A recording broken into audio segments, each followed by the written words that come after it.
Assalamualaikum warahmatullahi wabarakatuh. Good morning students, how are you? Well, I hope all of you are fine. Today we are going to learn about chapter 4, Be Healthy, Be Happy with Labels. Nah, Nana, di chapter 4 ini kita akan mempelajari tentang materi label.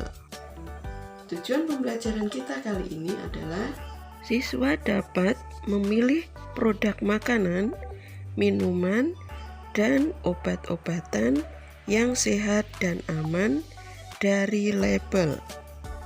Well, student, what is a label? And what is the purpose of the label? Kira-kira label itu apa ya? Kemudian tujuan label itu sendiri untuk apa ya? Nah, Nana, silahkan melihat dan memperhatikan penjelasan berikut ini. Label is an information contained in the outer packaging of a product or goods. Label adalah sebuah informasi tentang kandungan sebuah produk atau barang yang biasanya ada di bungkus produk barang tersebut. And the purpose of a label is to give detailed information about product or good. Jadi tujuan dari label itu anak-anak adalah memberikan informasi secara detail mengenai produk atau barang tersebut.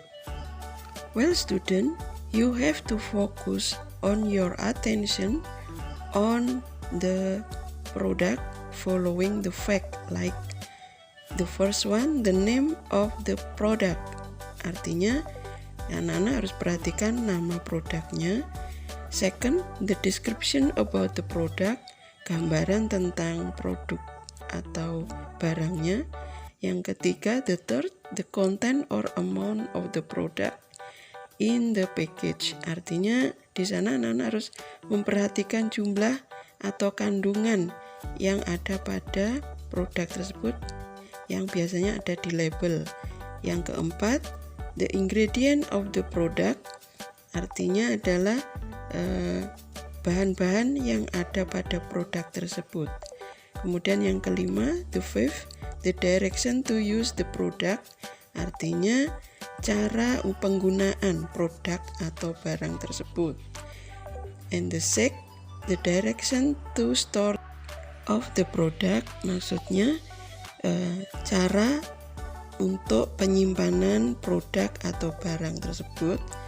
And the seventh, or the last one, the expiration date of the product. Artinya anak-anak harus memperhatikan tanggal kadaluarsa dari produk atau barang yang akan anak-anak pilih atau anak-anak konsumsi. Well, student, I would like to give you an example how to pay attention about the product. Nah, Nana, Ibu akan berikan contoh bagaimana cara kita memilih sebuah produk atau barang. Ingat, ada beberapa hal tadi, sekitar 7 hal yang harus kita perhatikan jika kita memilih sebuah produk. Nah, ini Ibu ambilkan contoh dari label sebuah obat batuk anak-anak. The first, the fact of the product is the name of the product, drugs. Ini anak-anak ya, jadi jenisnya adalah obat. And the name, children's cough syrup. Next, description of the product is cough mixture of formula 440. Artinya sirup ini campuran anak-anak ya, sirup obat batuk formula.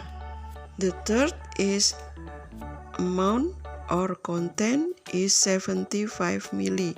Jadi isi kemasannya anak-anak sekitar 75 ml. Kemudian yang keempat yaitu usage atau penggunaannya. tidak ada di label atau tidak tertera di labelnya. And the 5 direction to use and dosage. Yang kelima, cara penggunaan dan dosisnya. Di situ tertera anak-anak ya.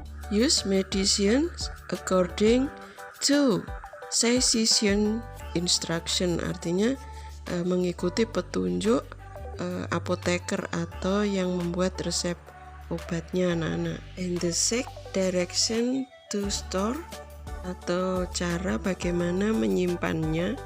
Nah, di label itu tertulis keep it in moderate temperature, artinya kita bisa menyimpannya pada suhu yang tidak terlalu dingin atau panas.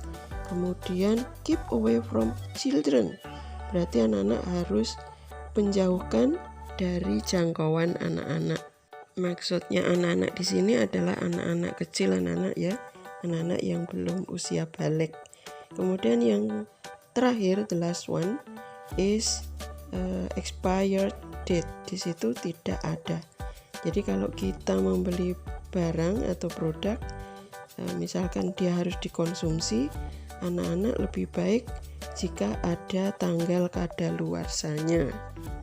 Jadi kesimpulannya untuk materi hari ini adalah bahwa label merupakan sebuah bacaan atau sebuah teks yang berisi informasi yang detail dari sebuah produk atau barang. Kemudian anak-anak juga harus memperhatikan bahwa sebagai konsumen kita harus cerdas memilih tentang sebuah produk atau barang.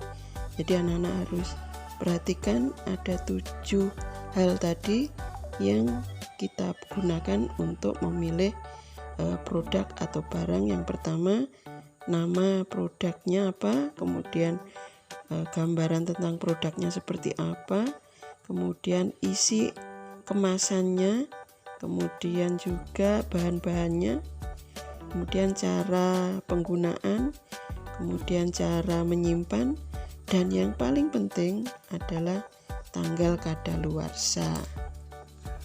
Okay, I think it's enough for today. See you next week. Wassalamualaikum warahmatullahi wabarakatuh.